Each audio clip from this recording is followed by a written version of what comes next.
नमस्कार दोस्तों, स्वागत है आपका हमारे YouTube चैनल GSYVS में। दोस्तों, हम लोग SSC GD 2021 के प्रैक्टिस सेट कर रहे हैं और आज इसका तीसरा दिन है। इसमें हम लोग जीके और हिंदी को रिवाइज करेंगे। इसमें आपके 50 में से 50 नंबर पक्के करने हैं SSC GD 2021 में। चलिए शुरू करते हैं आज का पहला प्रश्न। त्रिपिटक शास्त्र किस धर्म से संबंधित है? तो दोस्तों, त्रिपिटक शास्त्र जो कि बौद्ध धर्म से संबंधित है। और दोस्तों, इसमें याद कर लीजिएगा त्रिपिटक की भाषा पाली है। और दोस्तों, 4 जगह महापरिनिर्वाण हुए थे, उनको जरूर याद कर लीजिएगा।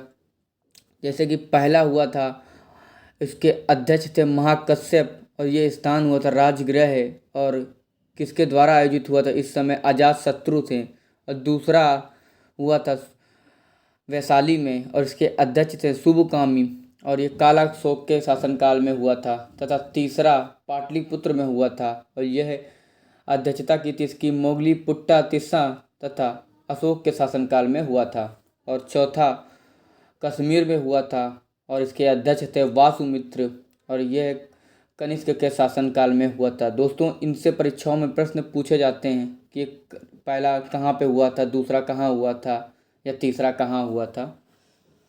नेक्स्ट, दूसरा प्रश्न, निम्नलिखित में से कौन सा पर्वत सबसे पुराना है?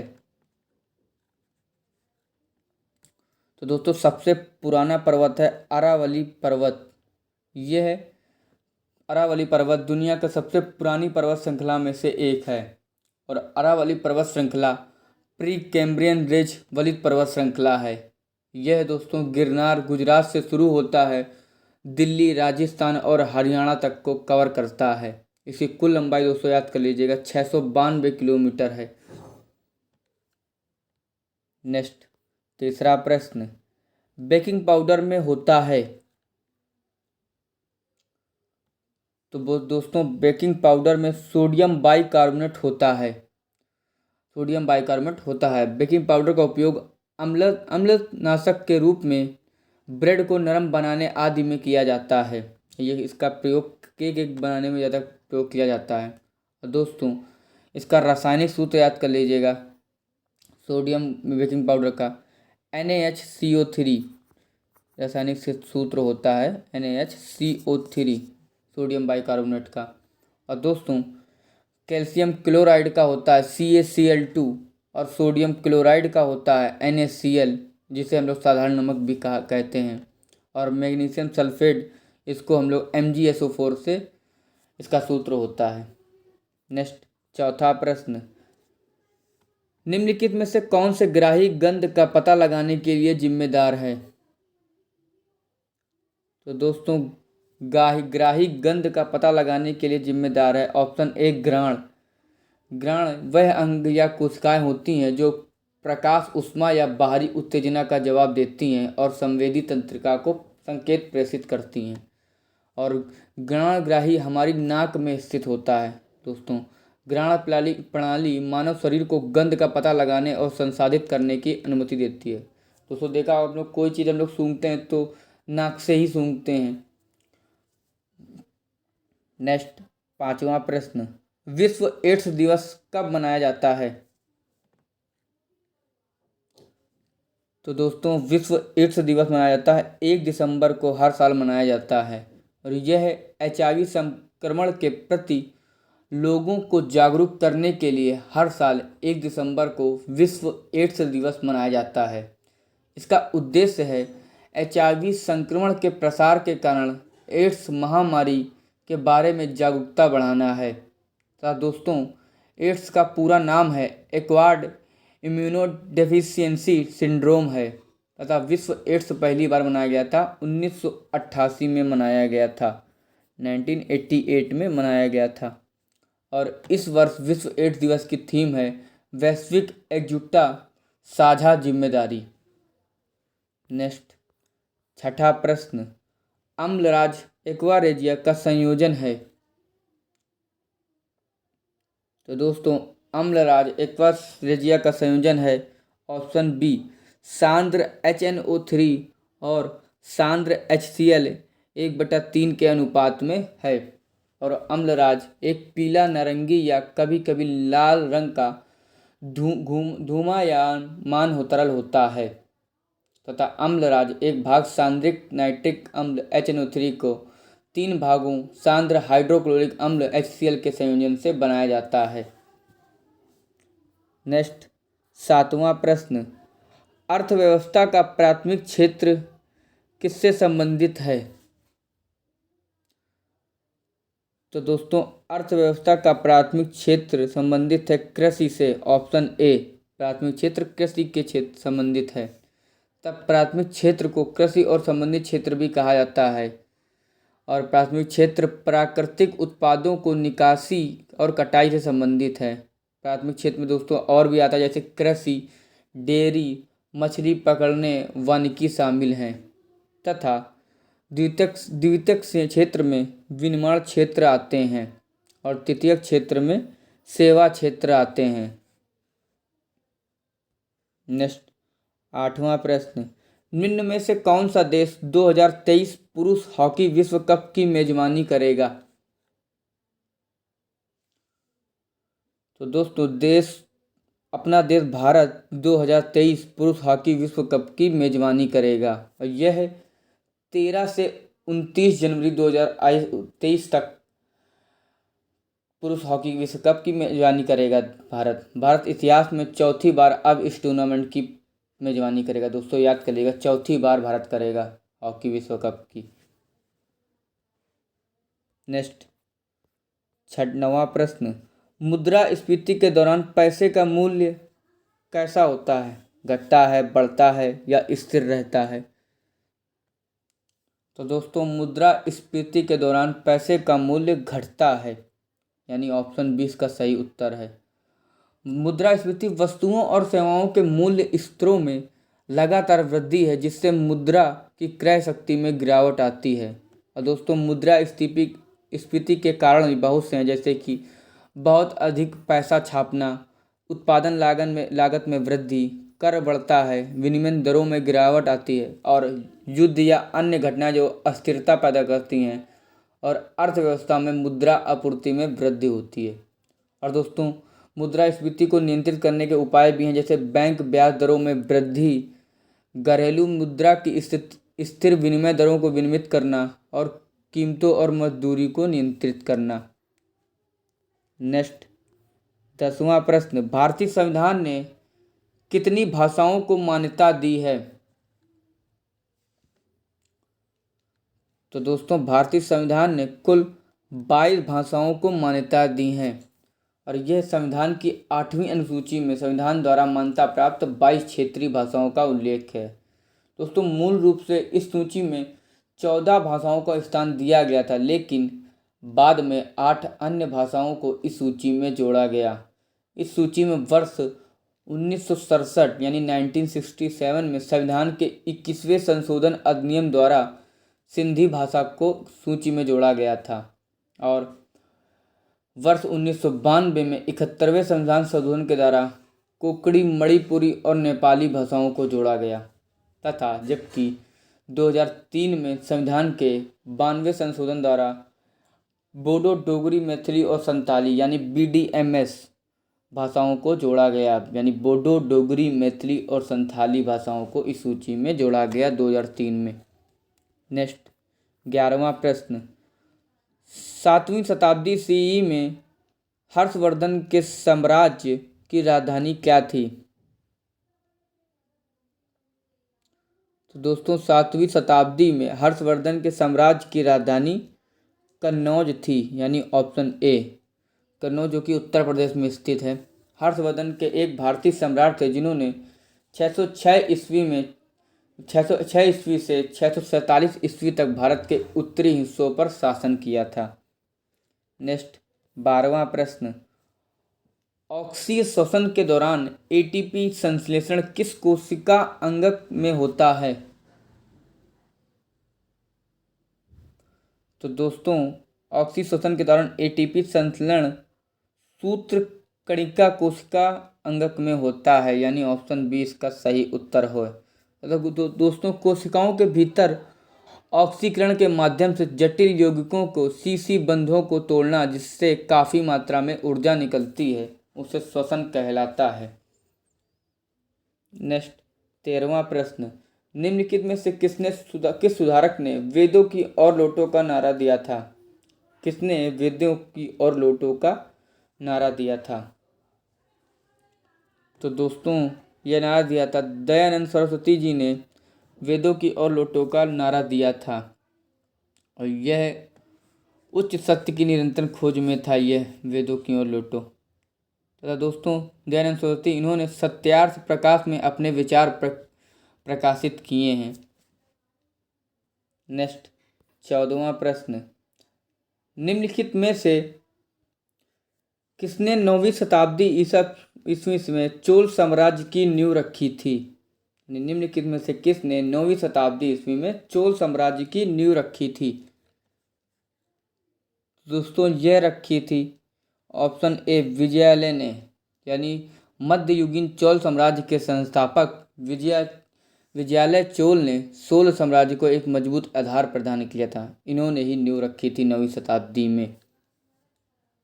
नेक्स्ट 15वां प्रश्न, गोपाल कृष्ण गोखले ने किसकी स्थापना की थी?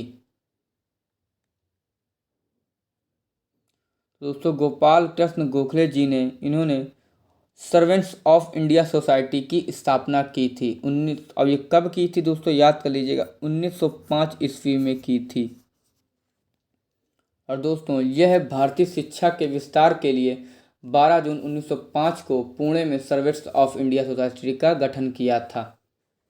और दोस्तों यह कांग्रेस के बनारस अधिवेशन में 1905 में अध्यक्ष थे। 1905 के अध्यक्ष थे बनारस अधिवेशन के। नेक्स्ट 16वां प्रश्न, निम्नलिखित में से कौन सा एक जल जनित रोग है? तो दोस्तों एक जल जनित रोग है ऑप्शन सी हैजा। और दोस्तों हैजा एक जल जनित रोग है। अब बात करेंगे जल जनित रोग की।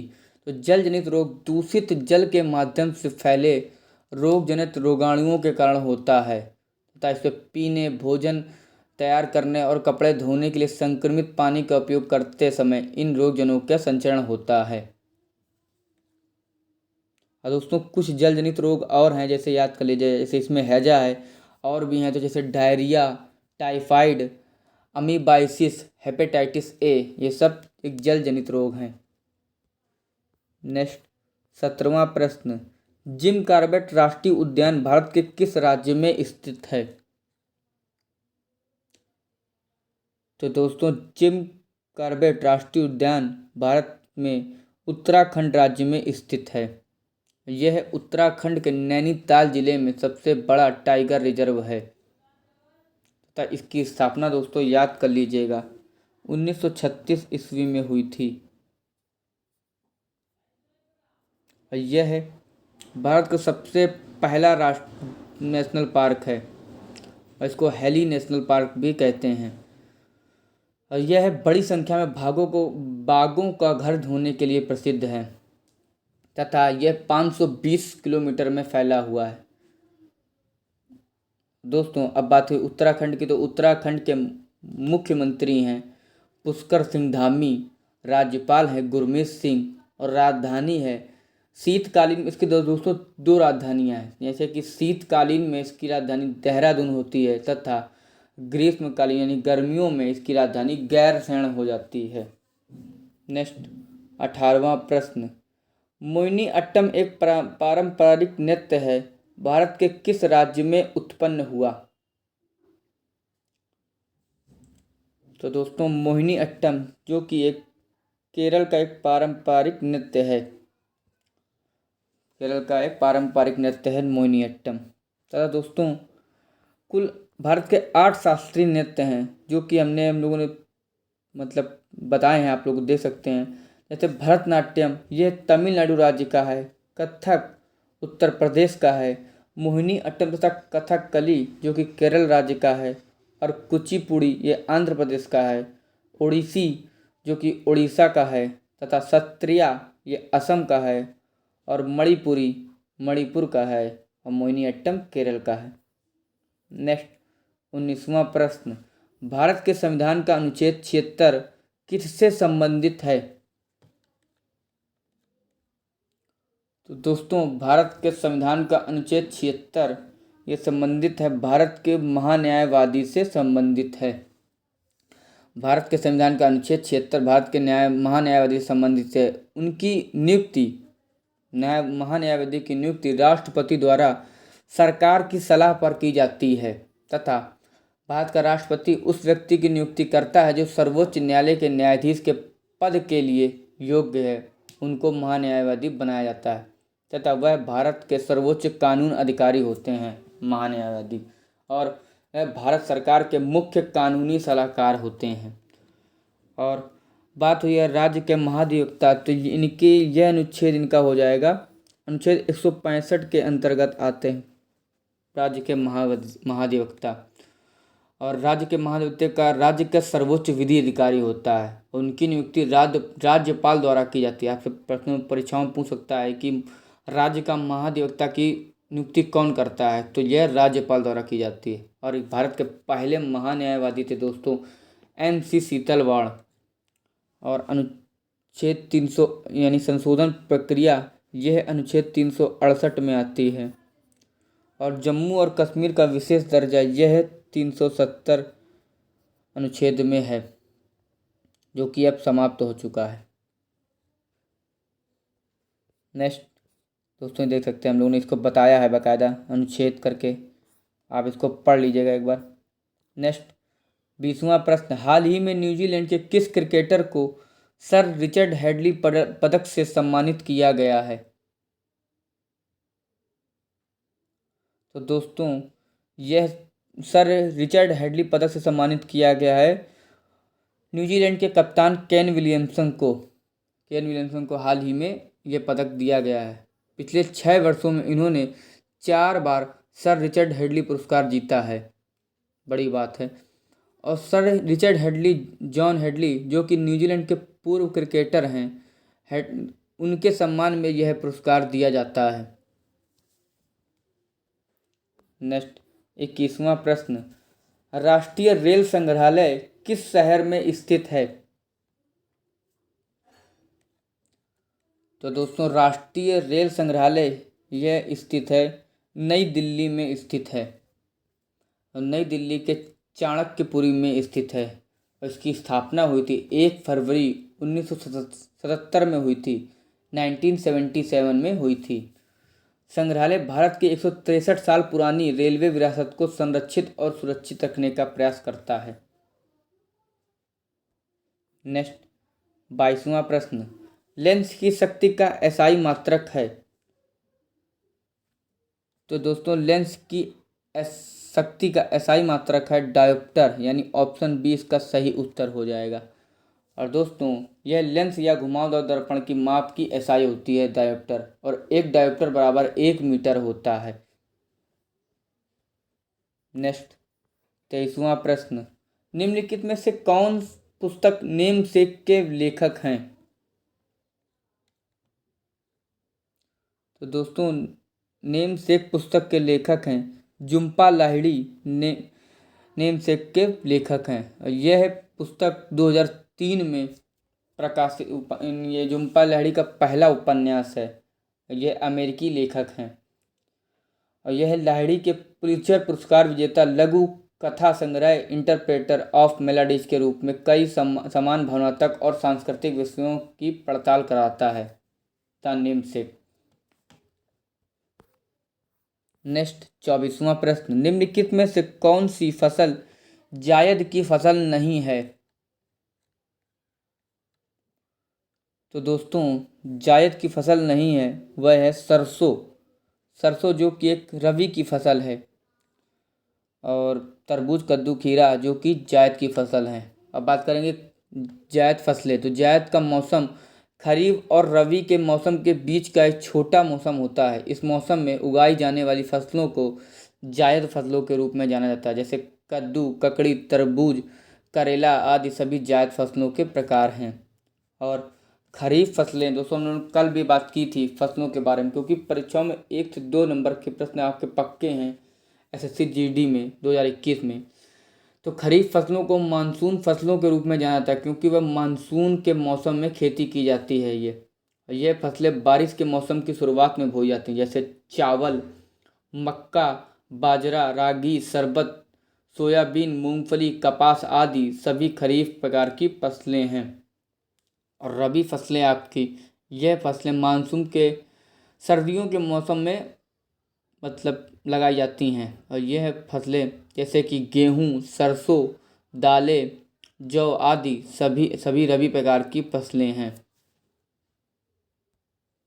और यह मानसून के मौसम के अंत में या सर्दियों के मौसम की शुरुआत में बोया जाता है, रबी की फसलें। नेक्स्ट 25वां प्रश्न, वॉकर कप किस खेल से संबंधित है? तो दोस्तों वॉकर कप ये संबंधित है गोल्फ से। और वॉकर कप का नाम दोस्तों 1920 में संयुक्त राष्ट्र गोल्फ संगठन USGA के अध्यक्ष जॉर्ज हर्बर्ट वॉकर के नाम पर रखा गया है। आपसे पूछ सकता है कि वॉकर कप किसके नाम पर है, तो यह है जॉर्ज हर्बर्ट वॉकर के नाम पर। नेक्स्ट अब बात करेंगे हम लोग हिंदी के प्रश्नों के बारे में। अब दोस्तों 25 क्वेश्चन हम लोग GS/GK के देख सकते हैं दिए हैं। अब हम लोग हिंदी के प्रश्न की बात देखेंगे।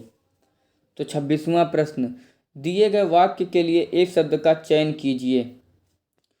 तो दोस्तों जो परिणय सूत्र में ना बंधा हो तो उसको क्या कहेंगे हम लोग? तो दोस्तों जो परिणय सूत्र में ना बंधा हो उसे हम लोग अपरिणीत कहेंगे। अपरिणीत, जो परिणय सूत्र में ना बंधा हो। नेक्स्ट 27वां प्रश्न, निम्न में से शुद्ध वर्तनी वाले शब्द का चयन कीजिए। दोस्तों इसमें शुद्ध पूछा है ना कि अशुद्ध, तो शुद्ध शब्द हो जाएगा आपका ऑप्शन बी क्षुधा, जो कि एक शुद्ध शब्द है। और क्षुधा शब्द का अर्थ याद कर लीजिएगा दोस्तों। इसका अर्थ होता है भूख तथा अतृप्ति, ये इसका अर्थ होते हैं क्षुधा के। नेक्स्ट 28वां प्रश्न, रिक्त स्थान को भरने के लिए उपयुक्त शब्द का चयन करें। दोस्तों धैर्यवान व्यक्ति विपत्ति में भी ... नहीं होता है। तो दोस्तों धैर्यवान व्यक्ति विपत्ति में भी विचलित नहीं होता है। कहते नहीं है कि धैर्यवान व्यक्ति वो बहुत ही धैर्यवान व्यक्ति है, कभी भी विचलित नहीं होता विपत्ति में भी। और विचलित में प्रतिज्ञा, नियम, कर्तव्य आदि से हटा हुआ होता है। यह है। नेक्स्ट 29वां प्रश्न, दिए गए विकल्पों में सघन का विलोम शब्द क्या है?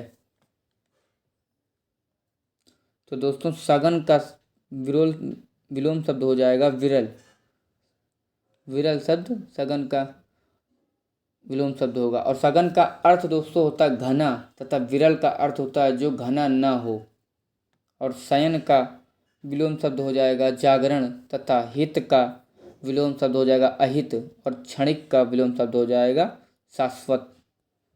नेक्स्ट 30वां प्रश्न, ढोल के अंदर पोल कहावत का अर्थ निम्नलिखित विकल्पों में से कौन सा है?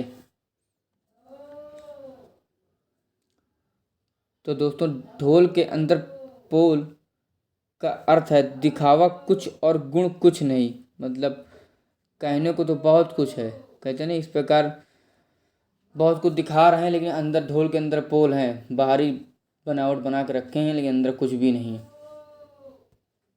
नेक्स्ट 31वां प्रश्न, मनुष्य की अनेक ... प्रजातियां हैं। तो दोस्तों मनुष्य की अनेक प्रजातियां हैं। इसका सही उत्तर हो जाएगा ऑप्शन बी। और जिसकी जाति ना हो वंश का अर्थ होता है, और कबीला श्रेणी का अर्थ है।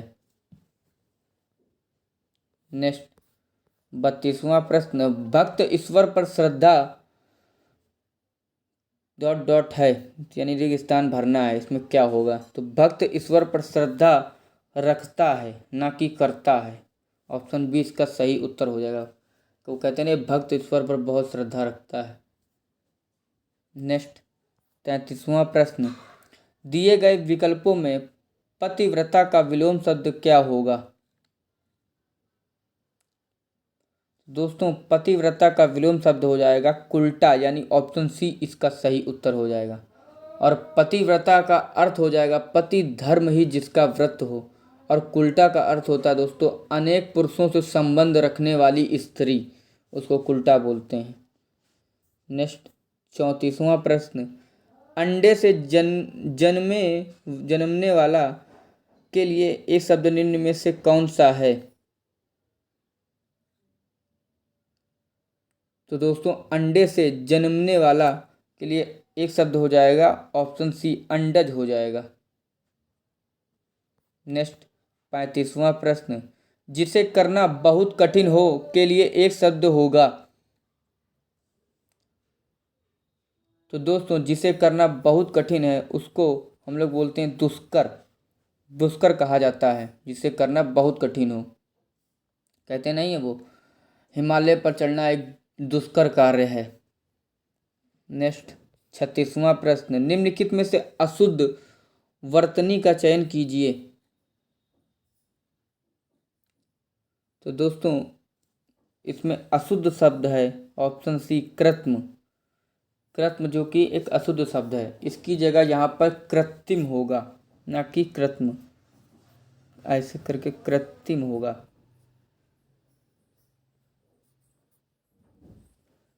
नेक्स्ट 37वां प्रश्न, दोस्तों रिक्त स्थान भरना है। महात्मा बुद्ध ने लोगों को अहिंसा का डॉट डॉट दिया है।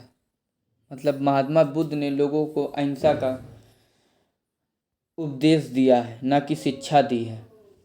महात्मा बुद्ध ने लोगों को अहिंसा की शिक्षा दी है, अहिंसा का उपदेश दिया, सॉरी। नेक्स्ट 38वां प्रश्न, दिए गए विकल्पों में अशुद्ध वाक्य का चयन कीजिए। तो दोस्तों इसमें अशुद्ध वाक्य है ऑप्शन सी, सूरज ने एक नए मोबाइल खरीदा है। तो दोस्तों यहाँ पे होगा सूरज ने एक नया मोबाइल खरीदा है, ना कि एक नए मोबाइल, नया मोबाइल खरीदा है। और दोस्तों सूरज का पर्यायवाची याद कर लीजिएगा, दिनकर, प्रभाकर, दिवाकर, भास्कर, सविता, ये इसके पर्यायवाची होते हैं। नेक्स्ट 39वां प्रश्न, निम्नलिखित में से किस वाक्य में व्याकरण दोष है? तो दोस्तों व्याकरण दोष है ऑप्शन बी, मैं तेरे को आम लाया हूँ। यह इसमें व्याकरण दोष है। तो दोस्तों इसमें यहाँ हो जाएगा मैं तुम्हारे लिए आम लाया हूँ, ना कि मैं तेरे को आम लाया हूँ। नेक्स्ट 40वां प्रश्न, रिक्त स्थान भरना है दोस्तों। यदि हमें आगे बढ़ना है तो उसके लिए डॉट डॉट करना पड़ेगा। तो दोस्तों यदि हमें आगे बढ़ना है तो उसके लिए प्रयास तो करना ही पड़ेगा, मतलब प्रयास करते रहना ही पड़ेगा। बाकी कहते नहीं है यदि हमें आगे बढ़ना है तो उसके लिए प्रयास तो करना ही पड़ेगा। और प्रयास कोशिश प्रश्न, किसी नए अथवा कठिन काम को आरंभ करने के लिए किए जाने वाला उद्योग मेहनत परिश्रम होता है। नेक्स्ट अब बात करेंगे हम लोग कंप्लीकेशन की। ये आपके 5 नंबर एसएससी जीडी में पक्के करके जाना है आपको लोगों को। ये आपको मेहनत इसमें ध्यान लगा कर करके करना है आपको कि यह 5 नंबर आपको एसएससी जीडी में पूरे पक्के दे जाएंगे। दोस्तों कंप्लीकेशन है, बातचीत करते समय हमें शब्दों के चयन पर दोस्तों एक बार पूरा कंप्लीकेशन पढ़ लेना, जिससे आपको हल करने में समस्या नहीं होगी इतनी ज़्यादा। तो दोस्तों बातचीत करते समय हमें शब्दों के चयन पर विशेष, तो दोस्तों इसके आगे हो जाएगा, इसमें देखना है विशेष ध्यान देना चाहिए, ना कि महत्व देना चाहिए। हमें विशेष ध्यान देना चाहिए, विशेष ध्यान देना चाहिए, क्योंकि सम्मानजनक शब्द व्यक्ति को उदात्त एवं बना देते हैं। तो ये क्या बनाते हैं?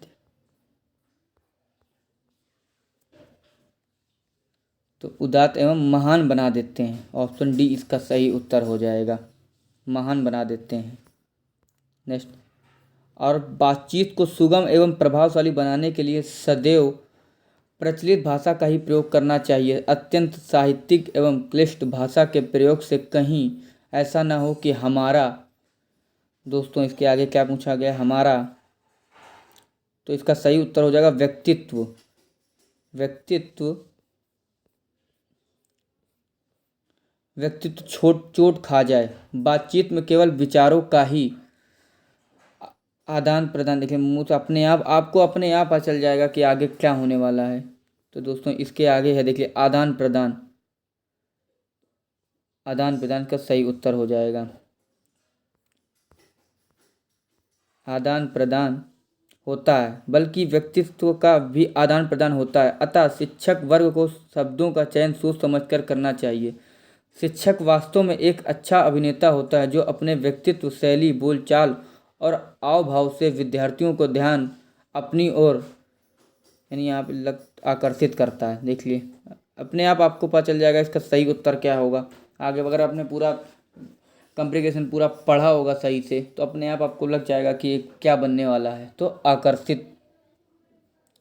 आकर्षित करता है और उन पर अपनी छाप छोड़ता है। नेक्स्ट 46वां प्रश्न, सोना का पर्याय है। तो दोस्तों सोना का पर्याय है ऑप्शन सी, स्वर्ण। स्वर्ण को ही सोना के पर्यायवाची है सोना का। तथा दोस्तों सोना के अन्य पर्यायवाची शब्द जैसे कंचन, कनक, स्वर्ण, हाटक, हिरण, जात रूप, हेम, कुंदन, ये सब सोना के एक पर्यायवाची हैं। और दोस्तों ताम्र के पर्यायवाची होंगे तांबा, एक मिश्र धातु, कोड़ का एक प्रकार है। बस इनका ज़्यादा नहीं है। रजत यानी कि रजत को चांदी बोलते हैं। सौध, रोपा, रूपक, रौप्य, चंद्रहास। तथा हीरक को बोलते हैं हीरा, विषम कोण, त्रिवर्ग और प्रतिभाशाली। नेक्स्ट 47वां प्रश्न, निम्नलिखित में से 4 विकल्पों में से उस सब विकल्प का चयन करें जो दिए गए शब्द के पर्यायवाची शब्द का सही विकल्प नहीं है। यानी कि आपको बताना है कि इन चारों में से कौन सही नहीं है। लाचार का, तो लाचार का सही विकल्प नहीं है ऑप्शन डी, हया। लाचार यानी बाध्य, विवश, असमर्थ, ये तीनों हैं लाचार के, लेकिन हया ये इसका पर्यायवाची नहीं है। और दोस्तों इसके और भी पर्यायवाची हैं लाचार के, जैसे मजबूर, बेबस, ये भी लाचार के ही पर्यायवाची हैं। और दोस्तों SCGD में तो 2 से 3 नंबर पर्यायवाची के आने ही आने हैं और 2 से 3 नंबर विलोम शब्द के आने हैं और 2 से 3 नंबर अशुद्ध वर्तनी शब्द आने वाले। नेक्स्ट 48वां प्रश्न, जमीन पर पैर न पड़ना मुहावरे का अर्थ है। दोस्तों 3 नंबर पक्के कर लीजिए SCGD में मुहावरों से भी। तो जमीन पर पैर न पड़ना मतलब अधिक घमंड करना, यानी ऑप्शन डी इसका सही उत्तर हो जाएगा। वो कहते नहीं है कि आज इनके दिन अच्छे हो गए हैं तो इनके अधिक घमंड आ गया है, बहुत पैसा क्या आने लगा तो इनके बहुत सा घमंड आने लगा। लोग कहते नहीं इसमें, इसी कहते जमीन पर पैर न पड़ना, तभी कहते आसमान पर उड़ रहे हैं। नेक्स्ट 49वां प्रश्न, निम्नलिखित में से किस वाक्य में व्याकरण दोष है। तो दोस्तों व्याकरण दोष है आपकी, पुस्तकें कल खरीदी थी वह बहुत अच्छी थी, यह इसमें व्याकरण दोष है। तो दोस्तों इसमें इसका सही शुद्ध वाक्य हो जाएगा, जो पुस्तकें कल खरीदी थी वह बहुत अच्छी थी, ना कि पुस्तकें कल खरीदी थी। नेक्स्ट 50वां प्रश्न, अंधेर नगरी मुहावरे का अर्थ है।